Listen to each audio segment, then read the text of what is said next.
So welcome everyone to another Change Your Game with GTD podcast. My name is Robert Peak and I'm here with Todd Brown.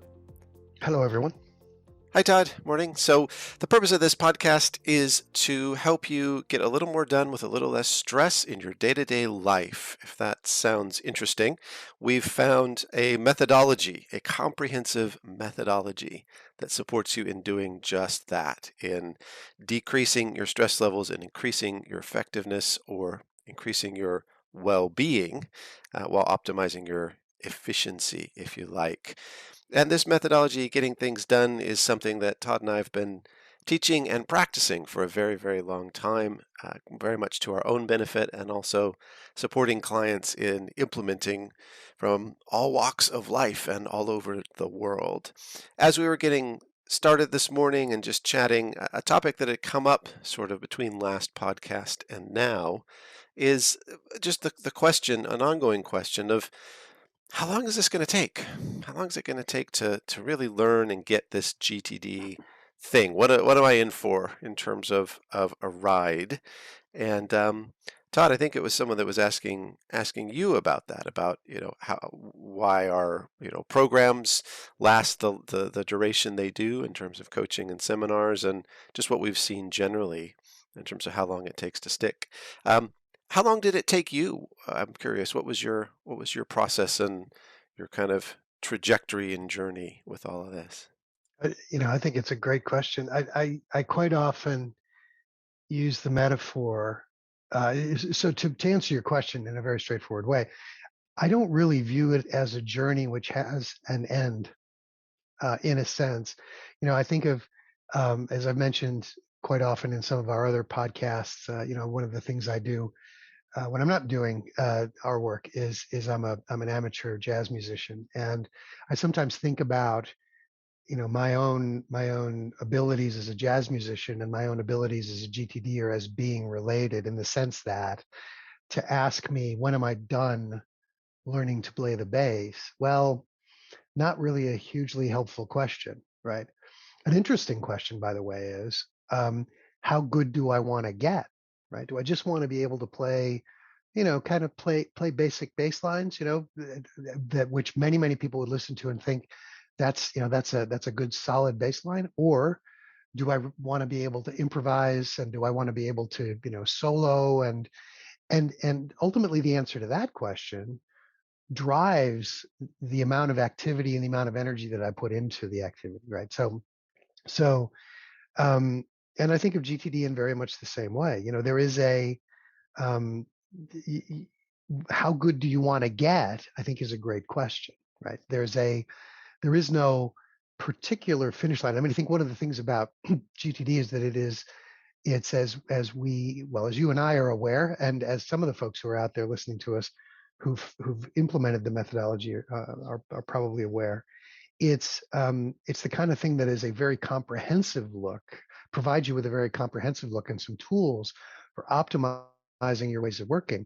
And that takes you in a lot of different places, right? It takes you to, hey, what am I aligned day to day? It is the job that I'm doing, the role that I have professionally, is that aligned with what I want to be doing, right? So big fundamental purpose kinds of questions. And at the other end of the spectrum, GTD gives you some tools for answering questions like, when I send an email and I say to myself, uh, if I don't hear back from them within a few days, I'm going to go and chase them. How do I make sure that that chasing happens? Right. So right down at the very tactical end of things. So yeah, as I say, it's when did I get to the end of my GTD journey? I'm not there yet. And I'll come back to you if I ever do get there. But I find that what GTD does provide me is constant inspiration and interesting frameworks for thinking about and optimizing my ways of working. So that's my quick take. How about you? Are you already at the finish line? Are you wearing the laurel wreath and Yes, behold the pinnacle of stress-free success. No, definitely not. It's an ongoing journey. And thinking about your metaphor about playing jazz bass, one of my more recent, within the last few years, hobbies has been woodworking. And very similarly, and similar to learning an instrument. The thing about woodworking is you can do most things, just not at the speed you want to, right? And I think the same goes for a musical instrument. You could learn a new bass line very, very, very slowly if you wanted to, but you're not going to be able to accompany anyone in any kind of tempo where they're going to recognize it as a song, right? And along the way, there's a huge amount of tips and tricks and supportive things that once you get these and then start to ingrain them into muscle memory. So both of what our respective interests involve muscle memory, right? At some point, I went, "Wow, my arm knows how to cut a straight line with a saw, a really, really straight line." But along the way in that journey, I also had to learn, for example, that marking out the cut with a knife rather than with a pencil gives you a little notch that that kerf of the saw fits into, and suddenly your cutting is considerably more precise and straight. So there's stuff to know and there's stuff to practice. And I love what you said about, how good do you want to get? There's a certain degree where if you are going to be accompanying other people or you are going to be enjoying the hobby or enjoying the new way of working, which is what fundamentally GTD is, you have to be at a certain speed, right? To just deal with life, to deal with the speed of what's actually coming at you. But weirdly enough, the best way to get to where you can fluently and again almost kind of with muscle memory deploy those tactics at speed, you need to slow down and examine the components, right? Had to do a lot of really slow sawing and then re-examining those little mistakes and seeing where I drifted and seeing and throwing away the scrap wood or putting it onto the wood pile to burn. So uh, I think there's a journey that does require subject matter expertise and the wisdom of a lot of people that have gone before you in making those mistakes and having that frustration.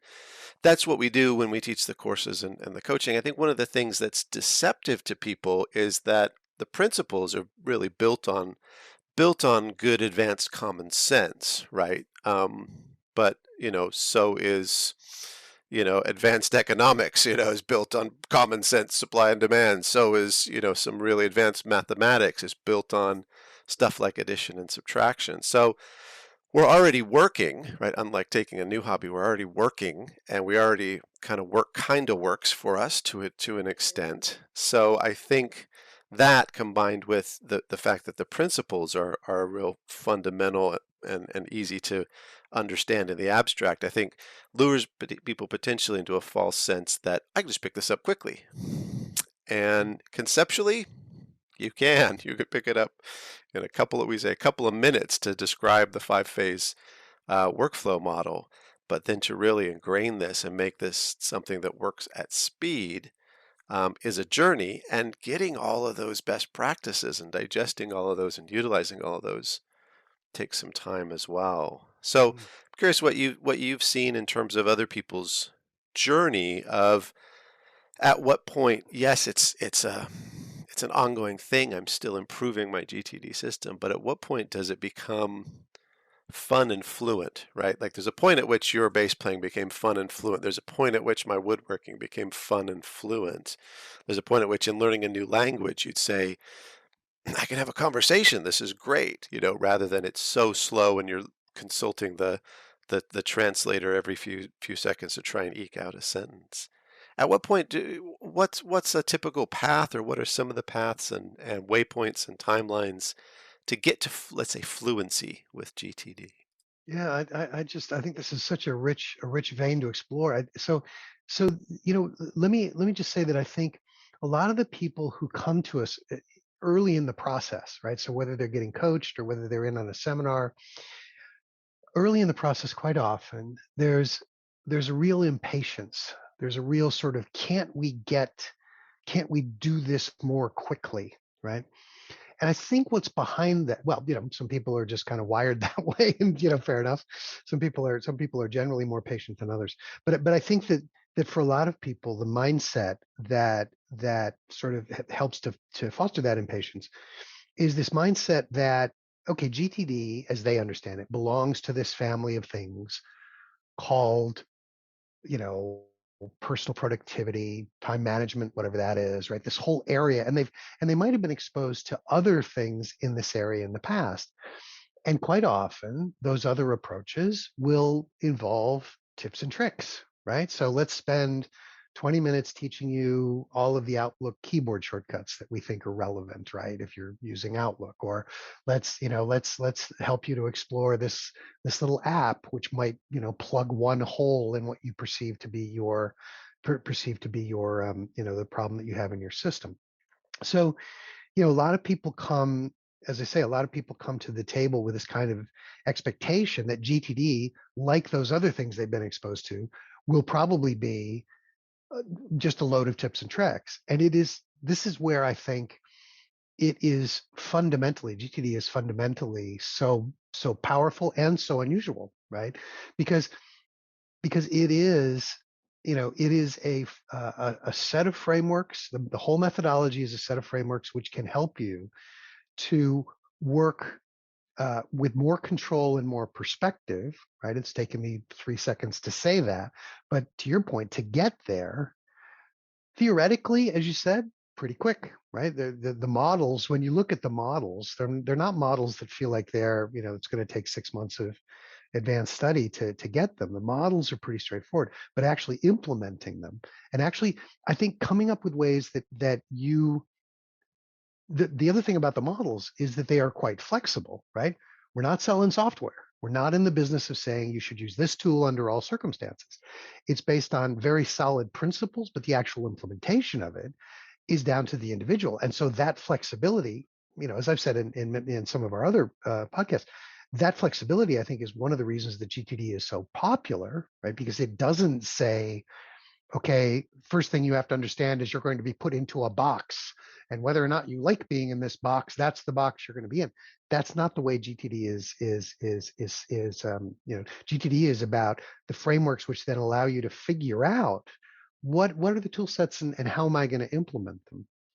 So what I'm getting at, I hope, is that there's this, GTD is as sophisticated as your productive life is. And if you think about all of the things that might impact on your productive life, I'm not using the tools that I've got to best effect. I'm keeping too much stuff in my head. I'm being reminded of things when I can do nothing about them. When I'm trying to find something that I've filed for reference before, I can't find it. When I'm neglecting certain of my ongoing responsibilities, right? There's certain things in my life that I'm responsible for on an ongoing basis, whether personal or professional. They're not getting enough energy from me, and that feels wrong, right? So when you think about all of the things that could be getting in the way, look, whether something whether one of your ongoing responsibilities is getting enough energy is not something that an Outlook keyboard shortcut is going to help with, right? And so GTD provides us with comprehensive. I don't particularly like the word. Well, let's use the word complex in the following way. GTD is as complex as your productive life is complex, right? So it doesn't sort of assume that the answer to the question about how you optimize the way that you work, and by the way, that's something you might have developed over years, decades, many decades, right? Depending on where you are. Um, GTD provides you with the tools to address all of those things, right? And that's not a 2 hour, here's a bunch of tips and tricks, and you're going to walk away and feel like you've mastered the art of stress-free productivity. I don't know. Does that resonate with you? It does. It absolutely does. And what occurs to me when you're talking about the journey and the potential length of the journey is that there's also benefit all the way along, right? So that it's not a really long game, that you're playing that's going to take quite a while to reap the rewards from. It is a long game, but it is a game that rewards you with success, with winning, all throughout. So my journey, I was very lucky to get GTD very early in my career. 22 years ago, met David Allen, did a 1 day seminar with David, and got all the theory, got all the concepts, and was really, really caught fire and went away and implemented and spent a good the next day, I think, just really implementing tooling out and continuing to implement for several months, maybe a year after that, and felt really good. Felt like I was just really at a whole nother level of getting stuff out of my head. That in itself was a revelation to me, right? I thought at some point that part of intelligence was just knowing stuff in your head and having your calendar kind of memorized. And I soon came to realize that's only impressive for wait staff, in restaurants, that they don't have to write your order down. Everyone else in the world, that's not an impressive use of the brain. So that was huge benefit. And then I was lucky enough to get coached for 2 full days, and I realized how much I didn't know. I thought I'd kind of mastered this game, and in comes the coach, and I go, "Look," and they go, "That's great, well done, and here's a ton of improvement opportunities that are going to make things even better." And so that was an enormous step change for me. Did that for a number of years again, further on in my career, really gaining benefit, rapidly rising from sort of writing code to managing people who write code, to even a more sort of executive level above that, managing the people who manage the people. Um, and then joined the David Allen Company. And of course, at the David Allen Company, very much the culture is one of, you're getting coached regularly and you're being supported in your career progression as well, with different, new elements of GTD that can help that, like shifting from having an enormous waiting for list when you're in charge of one department to having a projects delegated list when you're now in charge of 3 departments, right? So shifting the levels up as you grow with the organization. So GTD's grown with me throughout my career, but there have been these waypoints, these step changes, and pretty much all of them had to do with intervention from the outside, with a seminar, a coaching in one form or another, being in a GTD enabled culture for a long time. All of these things were really important parts of my progression. And it occurs to me that in terms of the work we do, the teaching, the coaching, all of that, I did an MFA, a Master of Fine Arts in writing. And one of the faculty members there was someone who was a self-taught writer who was very successful, right? Who sold a lot of books, been very successful, very well reviewed, and never did an MFA himself. And so he came into the program to teach and was skeptical about what an MFA could do for you. And at the end of a few terms of teaching, it was a really good program, and he said, "Okay, I get it. This is giving you, in 1 or 2 years of doing this program, this is giving you a 10 to 20-year boost on your writing ability, right? You would have figured this stuff out about dialogue and about narrative and about structure and about, the telling detail rather than rambling on. And you would have figured all this stuff out in 10 to 20 years. And you're paying for a degree that gets you there in 2. So you can start writing better books much more rapidly. To some extent, I think that what we do, coaching and teaching and so forth, is a bit like that, right? People, if you're really gung-ho about GTD through forums and YouTube videos and just a lot of self-support and hard graft, you can get really far, absolutely. But when people say, "Well, why do I have to spend 2 days in a seminar?" I go, "Well, 2 days in a seminar, or 5 years of trying to stumble your way into it. It's kind of your call." So that's kind of my take on the journey, is that it is a journey that constantly pays dividends, and there are ways to boost it, to step change all of that, which is why I love doing the work we do, right? Because people have these epiphanies and go away, and there is this bump, this leveling up, of their practice. I don't know, Mm. what have you seen in that regard? Does that resonate, or does Yeah, that seem? totally. I'm just reflecting on. I think that the event that sort of motivated me to bring this up as a potential, conversation was a client who, we were a potential client, and we're talking through, what are their issues and how can we help, and what are the things that we address, and what are the challenges in their organization. It was as it always is, it's a conversation about, what can we do to help, and is that something that would be helpful for you at the moment? And this was someone who was in, in the learning and development function, right? So someone who's used to buying these kinds of services from organizations. And and I went through all of this, and talked through the various delivery options. And she said, "That's great. We would love that. It would be really helpful, and we'd like it in a half a day, please." Right. Again, it was in that moment that and look, I used to work when I was back in corporate life. I was in, I was in a leader in the L&D department for a big organization, and I get it, right? I've been in that seat, right? I know how impatient my people are. I know that they're going to say, "What? You want me to spend how much time doing what?" So I've absolutely been there. But I think that at the end of the day, let's go back to this idea, how good do you want to get? If you say to me, well, what I want my people to do is be aware of the models, okay, have a sort of a high level understanding of how it might help them, but it's not really so important to me that they've actually implemented anything, and it's not really so important to me that they've actually done anything with it. Shy of a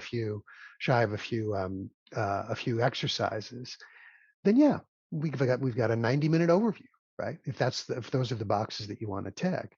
But to your point, I love the metaphor of the MFA, by the way. To your point, that's not going to get to them to the point where, in the next few days and weeks, they're working much more effectively and efficiently, right? It's just not going to happen. They might be inspired, they might implement a few things which will make a difference, but it's not going to make the kind of difference that we've seen. I'm thinking about the question you asked me at the beginning of the podcast, where you said, what have I seen in clients about how long this takes? There are clients that I've been working with for 10 plus years, right? Not every week, but they come back to me regularly and say, "Hey, it's been a while. It'd be really helpful to have a bit of a tune-up," right? And these are people, these are CEOs of organizations, they're middle managers of organizations, they're in various roles. Um, but they recognize that there is something to be done. It's a bit like, I suppose, it's a bit like saying, "Hey, I had a personal training session 3 years ago," right? It was with somebody who really helped me to work on strength in a particular area of my body.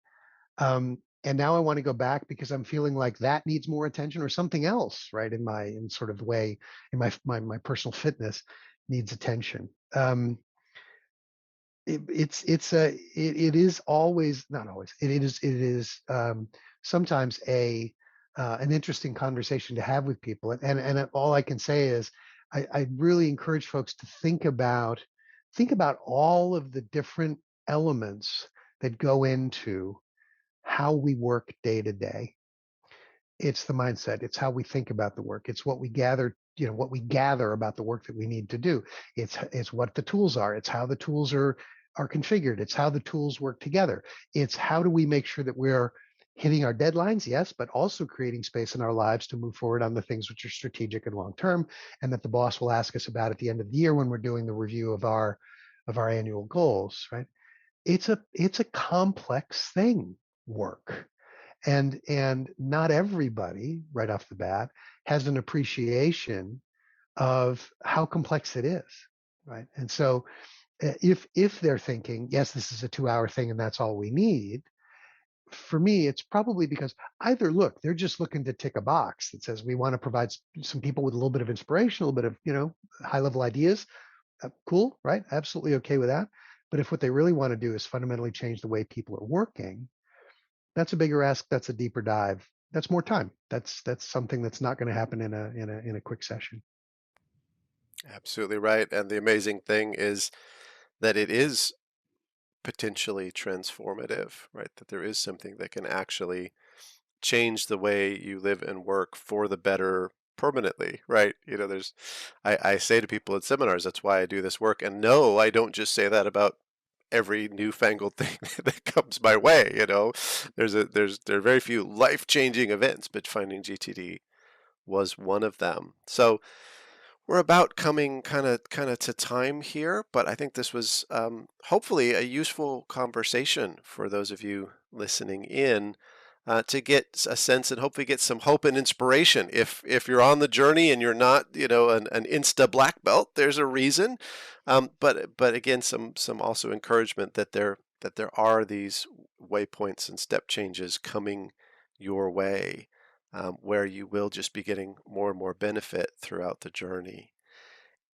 We're here to support you in that journey. So if any of this seemed interesting to you and you want to reach out, we're available for supporting you formally and informally. We also take questions and thoughts and comments about the podcast, and we love to get those.